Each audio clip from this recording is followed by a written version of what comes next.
जय हिंद, नमस्कार मित्रांनो. आज आपण चाललो एका नवीन प्रवासावर, ज्या ठिकाणी आपण बघणार आहे अध्यात्माची शांतता आणि निसर्गाचं सौंदर्य, तेही एकाच वेळी. आणि आपण आज चाललोय कोकणातला स्वर्ग म्हणून ओळखल्या जाणाऱ्या आंबोली आणि त्यानंतर माणगाव येथील श्री दत्त मंदिरामध्ये दर्शन घेण्यासाठी. चला तर आपण सुरू करूया या आजचा प्रवास. तर मित्रांनो, आंबोली घाटामध्ये आपण आता प्रवेश केलेला आहे आणि या घाटामध्ये आल्यानंतर वेध लागतो तो इथल्या धुक्याचा आणि चारी बाजूला डोंगर आणि धबधब्यांची रिमझिम. पण आता आम्ही उन्हाळ्यामध्ये आल्यामुळे या गोष्टी तर बघायला भेटल्या नाहीत, पण काही हरकत नाही. आम्ही तरी सुद्धा आंबोलीचा धबधबा हा एन्जॉय केलेला आहे, कारण त्या ठिकाणी थोडंसं पाण्याचा प्रवाह चालू होता आणि या ठिकाणची शांतता खूपच वेगळी होती. त्याचबरोबर इथल्या निसर्गामध्ये हरवून गेल्यानंतर शहरातले सगळे तणाव दूर झाले.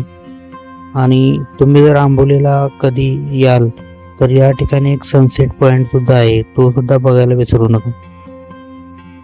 तर मित्रांनो, आम्ही आंबोली घाटामध्ये पोचल्यानंतर प्रथम धबधब्याच्या ठिकाणी जाऊन आलो आणि त्यानंतर या ठिकाणी मस्त गरमागरम चहा आणि भज्यांचा आस्वाद घेतला आणि त्यानंतर आम्ही पुढे चाललो आमच्या पुढच्या खूप सुंदर अशा ठिकाणी, ज्याचं नाव आहे माणगावचे श्री दत्त मंदिर.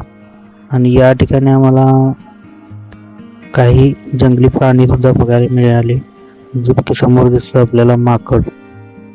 मित्रांनो, आंबोलीमध्ये एन्जॉय करून आम्ही आता पोहोचलोय माणगावच्या श्री दत्त मंदिरामध्ये. तर इथल्या मंदिरातील वातावरणामध्ये इतकी सकारात्मक ऊर्जा आहे, ती या मंदिरामध्ये पाऊल ठेवल्यानंतरच आपल्याला समजेल. मित्रांनो, दत्त मंदिराच्या दर्शनाबरोबरच या ठिकाणी श्री टेंबे स्वामींचं मंदिर सुद्धा जवळच आहे आणि त्याचबरोबर मंदिराच्या बॅक साईडला उंच पर्वतावरती एक गुहा सुद्धा आहे. तर या ठिकाणी आम्ही आदल्या दिवशी पोहोचलो संध्याकाळी. त्या ठिकाणी आम्ही एक दिवसाचा होल्ड केला आणि दुसऱ्या दिवशी पहाटे काकड आरती करून आम्ही निघालो गुहेकडे वरती.